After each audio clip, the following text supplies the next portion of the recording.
ভারতের ভূখণ্ডে বাংলাদেশের ২০০ একর জমি। এই জমি কিভাবে ফেরত পাওয়া যাবে তা নিয়ে বিএসএফ এর সাথে একটি বৈঠক করেছে বিজিবি। বিজিবির কুষ্টিয়া ব্যাটালিয়নের কমান্ডার এবং বিএসএফ রওশনবাগ ব্যাটালিয়নের কমান্ড্যান্টের মধ্যে এই বৈঠক হয়। রোববার বৈঠকটি জামালপুর বিওপির সীমান্ত পিলার হতে ভারতের আনুমানিক ১৫০ গজ অভ্যন্তরে অনুষ্ঠিত হয়।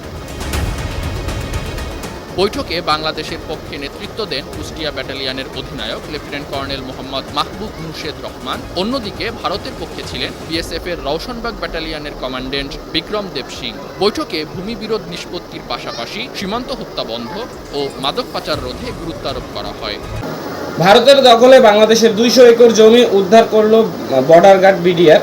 তারা এবার আস্তে আস্তে সবকিছু উদ্ধার করতে সক্ষম হচ্ছে এবং ভারত বাংলাদেশের সীমান্তে যে অবৈধ হত্যাকাণ্ড চালাচ্ছে বিএসএফ, সেটা নিয়ে বিএসএফ এর সাথে বৈঠক করে বিএসএফকে কঠিন নিন্দা এবং কঠিন হুঁশিয়ারি দিয়ে এসেছে, কারণ এ ধরনের হত্যাকাণ্ড যেন আর বাংলাদেশ সীমান্তে না হয়, সেটাই আর কি সেই প্রতিবেদনে বলা হয়েছে। তো সেই প্রতিবেদনটি আমি আপনাদেরকে দেখাবো। তার আগে আপনাদেরকে বলে নিই, আপনাদের কাছে বাবু বিডি নিউজ চ্যানেলে নতুন হয়ে থাকলে চ্যানেলটিকে সাবস্ক্রাইব করে পাশে থাকা বেল আইকন বাজিয়ে দেবেন। আর যারা অলরেডি সাবস্ক্রাইব করেছেন সবাইকে অসংখ্য অসংখ্য ধন্যবাদ।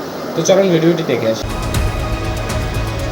এ বিষয়ে কুষ্টিয়া ব্যাটালিয়নের অধিনায়ক লেফটেন্যান্ট কর্নেল মোহাম্মদ মাহবুব মুর্শেদ রহমান গণমাধ্যমের সাথে কথা বলেন। তিনি জানান, ভারতের অভ্যন্তরে বাংলাদেশের আনুমানিক ২০০ একর জমি আছে। অন্যদিকে বাংলাদেশের অভ্যন্তরে আছে ভারতের আনুমানিক ৪০ একর জমি। গত ১০ ফেব্রুয়ারি বিজিবি বিএসএফ এর মধ্যে একটি সিদ্ধান্ত গ্রহণ করা হয়। সেই সিদ্ধান্ত অনুযায়ী আগামী অক্টোবর মাসে উভয় দেশের সার্ভেয়ার এবং বিজিবি বিএসএফ এর উপস্থিতিতে পুনরায় জরিপ করা হবে। জরিপের পর জমির প্রকৃত মালিকদের নিকট হস্তান্তর করতে উভয় ব্যাটালিয়ন কমান্ডাররা একমত পোষণ করেন।